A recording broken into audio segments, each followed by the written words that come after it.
Lester Young was an American saxophonist and sometimes clarinet player, um, jazz musician, particularly known for his relaxed style, and he's sometimes known by the nickname Prez. He grew up in New Orleans and learnt several instruments in his teens. In about 1933, he moved to Kansas, and he joined Count Basie's band.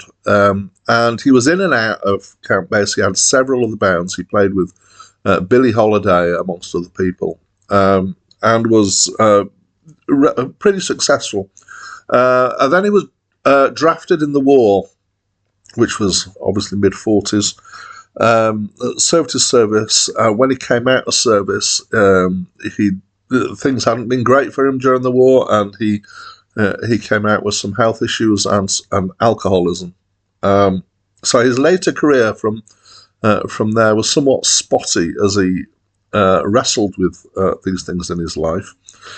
He died basically of his alcoholism in 1959, and in between, he was sometimes considered to be not as good as he'd used to be. There's criticism of his work, but there were also people were pointing out that on points in time during that, when he managed to overcome his problems, his playing was considered to be very good. He also was credited with particularly popularizing a whole load of hip speak, and particular terms that were used. In particular, he's credited with bringing the word cool into common usage. Oscar Peterson was a Canadian jazz pianist. His career stretched from 1945 to 2007 when he died, which is a 62-year career, according to my calculation. He's been prolific at recording, so over 100 albums, I believe, and live performances, despite considerable health setbacks. He has received 8 Grammy Awards and many other awards.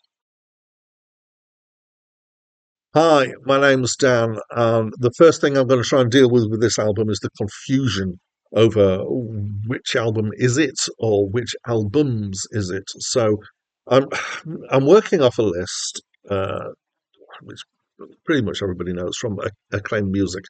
It might not be that you know the list, but you know that I'm working from the list.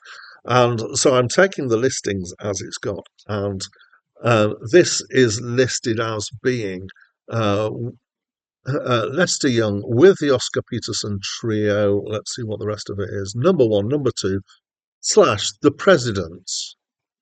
Plays with the Oscar Peterson trio that's the full listing. So there were 3 albums that are kind of rolled together here. So there's Lester Young with the Oscar Peterson trio, and Volume 1 was released in 1954, and Volume 2 was released in 1954, and The President was also released in 1954. Then in 1997, there was a reissue that combined all 3 of those albums onto a CD and added a couple of extra bonus tracks to it. So, in the confusion here, the problem that I have is guessing actually which of these or what of these should be the things that I listen to, because Acclaimed Music often lists if an album has been re-released under a different name or they've been combined together, like in this situation, they will include the re-released versions and the reviews of that as part of the way that they've done the scoring. And I think there's a reasonableness to that, but it does give me a problem. And this has probably been the most problematic one I've had so far. What I've ended up doing is on the first listen through, I tend to listen to albums twice, I listen to Volume 1 and Volume 2. And on the second listen through, I listen to the whole thing, including the bonus tracks. So I'm not actually adding any clarity here. I'm just adding a bit more confusion. So sorry about that. Anyway, it is pretty much similar stuff. There's not a huge kind of difference between the different aspects, apart from the 2 bonus tracks. So it's small band jazz. We've got a saxophone, a piano. Who these are the main 2 guys, Lester Young and Oscar Peterson. We've got a guitar and a bass, acoustic bass and drums. It's almost all instrumental, apart from the one sung track, which is "It Takes Two to Tango," which is in the bonus tracks, and the second bonus track is a kind of false start at the same thing. So you get this a couple of times. And there's some, let's say, interesting lyrics in there that are kind of sneaked into something that's been published that early, which is, yeah, interesting. Anyway, jazz standards in the main. So the ones that I knew were On the Sunny Side of the Street, which is a song that I love, and These Foolish Things, which is a song that's okay, and Tea for Two, which is a song that's okay. And is jazz improvisation, as you might expect, following the chord sequences of the originals. So what jazz generally tends to do, although there's lots of different areas of jazz, is do the tune and then do improvisations on the chords, and then after a few times of doing that, finish with the tune. But in this case, from the outset, it's already quite improvised. When you think you're going to get the tune, and you get a few notes that imply the tune, and then it's already kind of wandering off.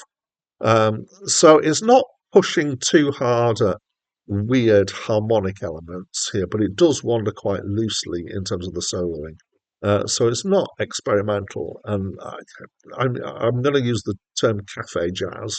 I hope that's not felt as being derogatory. It feels like it's relaxing, it's nicely played jazz, but it is kind of Sunday afternoon sitting in the cafe kind of jazz.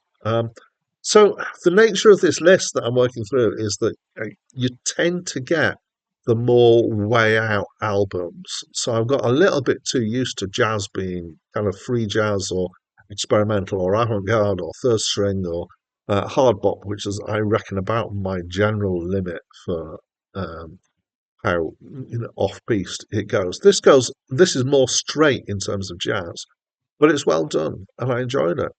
In fact, I would happily listen to it again. It's a decent album of jazz. There's quite a bit of it when you get the whole of these three albums combined, but it didn't feel too long. It felt just nice. Yeah.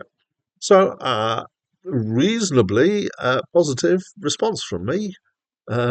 Certainly compared with some other jazz albums that we've had. So that's what I think. And so, as always, at this point, I want to ask you to tell me what you think. Have you ever put a comment on one of my videos before? If you've watched several, maybe now's the time for you to put your first comment in. Don't be shy.